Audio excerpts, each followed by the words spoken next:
ಧರ್ಮ ಮಾಡ್ತಾನೆ ಇರಬೇಕು. ಹೌದಲ್ಲ?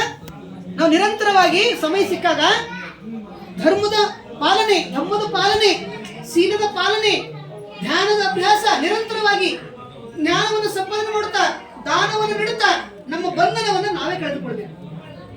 ನಮ್ಮ ಇಡೀ ಬಂಧನ, ಈ ಒಂದು ಲೋಕದ ಈ ಒಂದು ಪ್ರಪಂಚದ ಬಂಧನದಿಂದ ಮುಕ್ತ ಆಗಬೇಕಾದ್ರೆ ದಾನ ಅತಿ ಅವಶ್ಯಕವಾಗಿರ್ತಕ್ಕಂಥದ್ದು.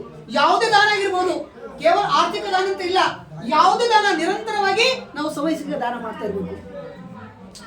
ಆರ್ಥಿಕ ದಾನ ಆಗಿರ್ಬೋದು, ಅನ್ನದಾನ ಆಗಿರ್ಬೋದು, ವಸ್ತ್ರದಾನ ಆಗಿರ್ಬೋದು, ಔಷಧ ದಾನ ಆಗಿರ್ಬೋದು, ಹೌದಾ, ಸಮಯ ದಾನ ಆಗಿರ್ಬೋದು, ರಕ್ತದಾನ ಆಗಿರ್ಬೋದು, ಹೌದಲ್ಲ, ಶರೀರದ ಅಂಗಾಂಗಗಳನ್ನು ದಾನ ಮಾಡ್ತಾ ಇದು ಬುದ್ಧ ಧರ್ಮದ ಒಂದು ಮೇಲ್ಮಟ್ಟಕ್ಕೆ, ಎತ್ತರಕ್ಕೆ, ಉನ್ನತ ಮಟ್ಟಕ್ಕೆ ಒಯ್ತಕ್ಕಂಥದ್ದು ಇದು ದಾನ. ಹಾಗಾಗಿ ಇವತ್ತಿನ ನಮ್ಮೆಲ್ಲ ಒಂದು ಪುಣ್ಯನ್ನ ಆ ತಾಯಿಗೆ ಹಂಚೋಣ. ಹೌದಲ್ಲ, ಆ ತಾಯಿಯಲ್ಲಿ ಈ ಪುಣ್ಯದಲ್ಲಿ ಅವರಿಗೆ ಸಹಭಾಗಿಯಾಗಿ ನಾವು ನಿಮಂತ್ರಣ ಕೊಟ್ಟಿದ್ದೇವೆ. ಆಗ್ತಾನೆ ಎಲ್ಲರೂ ಬಂದು ಇದನ್ನ ಆಲಿಸಿ ಕೇಳಿ ಪುಣ್ಯನ ಸಂಪಾದನೆ ಮಾಡಿಕೊಳ್ಳಿ ನಾವು ಆವಾಗಲೇ ಆ ಗಾತೆಯಲ್ಲಿ ನಾವು ಹೇಳಿದ್ದೇವೆ. ನಿಮಂತ್ರಣ